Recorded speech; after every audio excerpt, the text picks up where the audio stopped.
이재용 삼성전자 회장의 장남 이지호 씨는 지난 9월 15일 해군 학사사관 후보생으로 입대하며 많은 이들의 이목을 집중시켰습니다.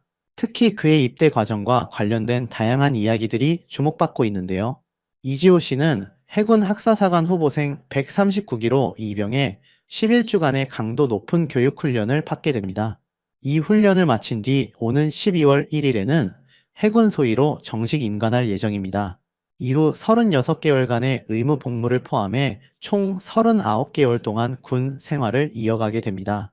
보직과 복무 부대는 임관시 교육 성적과 군 특기별 수요에 따라 최종적으로 결정될 것이라고 합니다.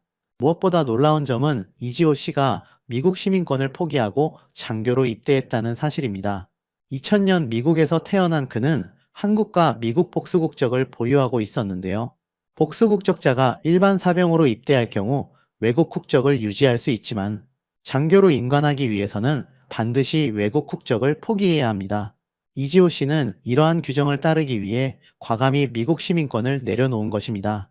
이지호 씨의 이러한 결정에 대해 재계에서는 노블레스 오블리주를 실천한 것이라는 평가가 쏟아지고 있습니다. 특히 사회 지도층이 마땅히 보여야 할 도덕적 의무와 책임을 다했다는 점에서 그 의미가 더욱 깊다고 볼 수 있습니다.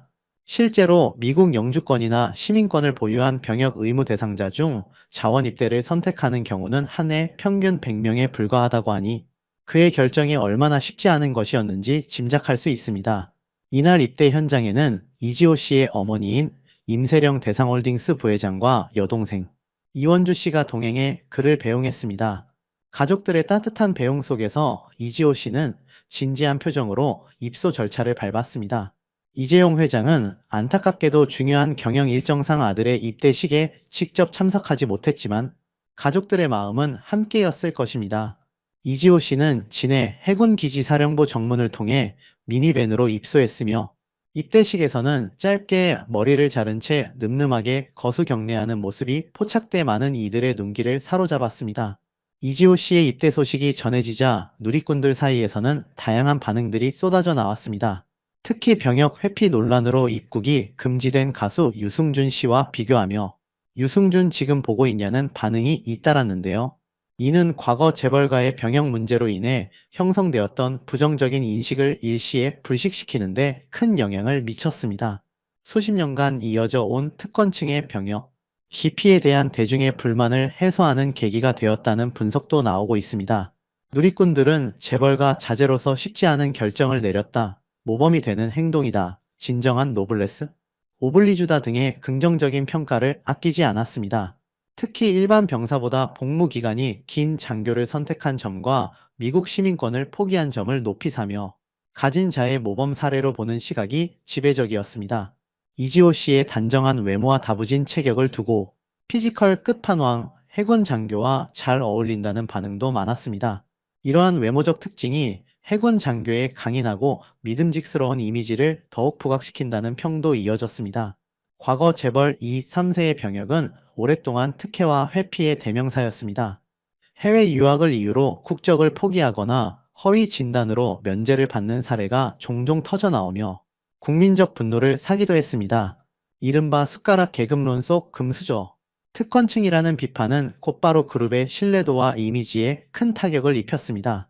사회 정의에 대한 국민적 요구가 높아지면서 재벌가의 병역 문제에 대한 비판의 목소리는 더욱 커졌고, 이는 기업의 지속 가능한 성장에까지 부정적인 영향을 미치기도 했습니다. 그러나 최근 오너 3세들의 행보는 과거와는 확연히 달라진 모습입니다. 병역 회피와 편법이라는 꼬리표가 붙었던 과거와 달리 이제는 오히려 더 무거운 책임을 자처하며 병역을 경영, 자산으로 활용하는 변화가 나타나고 있습니다. 대표적인 사례로는 최태원 SK그룹 회장의 차녀 최민정 씨를 들 수 있습니다. 여성임에도 불구하고 해군 장교에 자발적으로 지원해 청해부대 파병까지 다녀온 그녀의 행보는 많은 이들에게 귀감이 되고 있습니다. 최민정 씨는 평범하지 않은 선택을 통해 사회적 기대치를 뛰어넘는 모범을 보여주었으며, 이는 SK그룹의 이미지 제고에도 긍정적인 영향을 미쳤습니다. 김동관 한화그룹 부회장은 공군 통역장교로 긴 복무 기간을 소화했으며, 동생 김동원 한화생명 사장 또한 공군 장교로 군 생활을 마쳤습니다. 정기선 HD연대 사장도 ROTC 장교로 임관해 육군 특공연대에서 복무했습니다. 이들은 모두 자신의 위치에서 병역 의무를 충실히 이행했을 뿐만 아니라 일반 사병보다 더 큰 책임과 리더십을 요구하는 장교의 길을 선택함으로써 사회에 긍정적인 메시지를 던졌습니다. 이들의 공통점은 단순히 병역 의무만 채우는데 그치지 않고 책임과 부담이 훨씬 큰 장교 복무를 선택했다는 점입니다. 이러한 오너 3세들의 장교 복무는 사회적 신뢰를 얻고 동시에 경영 자산을 쌓으려는 전략적인 행보로 읽히고 있습니다. 장교는 선발 기준이 엄격하고 복무 기간도 사병보다 2배가량 길기 때문에 장교 복무를 선택했다는 사실 자체가 편법은 없다는 메시지를 대중에게 각인시키는 효과를 얻을 수 있습니다. 국민적 신뢰를 확보하기 위한 가장 강력한 선택지가 바로 장교인 셈입니다. 단순히 의무를 넘어선 자발적인 선택과 희생이 동반된다는 점에서 대중의 공감과 지지를 얻을 수 있는 중요한 요소가 됩니다. 또한 장교 복무는 리더십 훈련의 효과도 매우 큽니다. 장교는 지휘관으로서 부대를 통솔하고 위기 상황에서 신속하고 정확한 결정을 내려야 합니다. 그 과정에서 위기관리 능력, 빠른 상황 판단력, 효율적인 조직 운영 능력, 그리고 부하들을 이끄는 리더십 등 리더가 갖춰야 할 핵심 자질을 자연스럽게 학습하고 체득할 수 있습니다. 이러한 경험은 군대라는 특수한 환경 속에서 고도로 압축되어 제공되며 짧은 시간 안에 핵심 역량을 강화하는 데 큰 도움을 줍니다. 특히 해군은 함정 근무와 해외 파병 등 다국적 협력 경험이 많아 국제적인 감각과 유연한 사고를 기를 수 있고, 공군은 첨단 무기 운용과 외국어 기반의 작전을 통해 미래 기술에 대한 이해와 글로벌 소통 능력을 배양할 수 있습니다. 이러한 경험은 글로벌 경영 환경에서 필요한 중요한 자산으로 연결된다는 점에서 차세대 오너들에게 군대는 단순히 시간을 보내는 곳이 아니라 경영 수업의 교실이 되는 것입니다. 군 생활을 통해 얻는 실질적인 경험과 지식은 향후 기업을 이끌어가는 데 있어 귀중한 밑거름이 될 수 있습니다. 이러한 선택은 각 그룹의 산업 구조와도 긴밀하게 맞물려 있습니다. 대기업의 신성장 사업은 국방안보와 밀접하게 연결되어 있는 경우가 많기 때문입니다. 예를 들어 하나는 방산과 우주항공 분야를 그룹의 핵심 축으로 육성하고 있으며, HD연대는 조선 방위 산업을 확장하고 있습니다. 장교로서 군 생활을 경험하는 것은 이러한 산업 현장을 실질적으로 이해하는 데 큰 도움이 될 뿐만 아니라 군 관계자들과의 교류를 통해 글로벌 안보 네트워크에 자연스럽게 접속할 수 있는 통로가 되기도 합니다. 이는 단순한 병역 이행을 넘어선 기업의 미래 전략과 연계된 고도의 전략적 판단으로 해석될 수 있습니다. 재계 관계자는 군 장교인과는 단순한 복무 경험을 넘어 글로벌 네트워크 구축은 물론 리더십을 미리 경험하는 계기가 될 수 있다며, 특히 군에서의 인적 교류는 경영 수업의 중요한 밑바탕이 될 수 있는 만큼 앞으로도 재벌가 자녀들의 장교 인관 흐름이 계속될 가능성이 높다고 전망했습니다. 이러한 흐름은 더 이상 개별적인 선택이 아니라 재벌가 전반의 인식 변화와 전략적 체편을 반영하는 현상으로 이해될 수 있습니다. 재벌 1, 2세대가 병역 문제로 크고 작은 논란을 남겼다면 3세대는 이를 오히려 긍정적으로 활용하고 있습니다. 병역이 단순히 국가 의무를 넘어 국민과의 신뢰를 재구축하는 과정으로 인식이 변화한 것입니다. 과거의 부정적 이미지를 쇄신하고 기업의 사회적 책임을 다하는 모습을 보여줌으로써 대중과의 간극을 좁히려는 노력이 엿보입니다. 또한 인구 절벽으로 병력이 줄고 장교의 전문성이 강화되는 상황에서 오너 자제가 장교 복무를 선택하는 것은 사회적 수용성도 높입니다. 특히 공정성을 중시하는 MZ세대가 장교 복무를 단순한 이미지 관리가 아니라 환경사회지 배구조 경영의 사회적 책임 이행으로 평가할 수도 있다는 점도 주목할 만합니다. 이는 기업의 지속 가능한 성장을 위해 필수적인 요소로 자리매김하고 있습니다. 기업 이미지 차원에서도 긍정적인 효과가 분명합니다.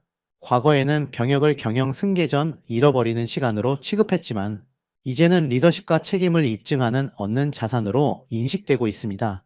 내부적으로는 임직원과 협력사에 대한 신뢰를 강화하고, 외부적으로는 투자자와 고객에게 책임감 있고 역량 있는 차세대 리더라는 강력한 메시지를 줄 수 있습니다.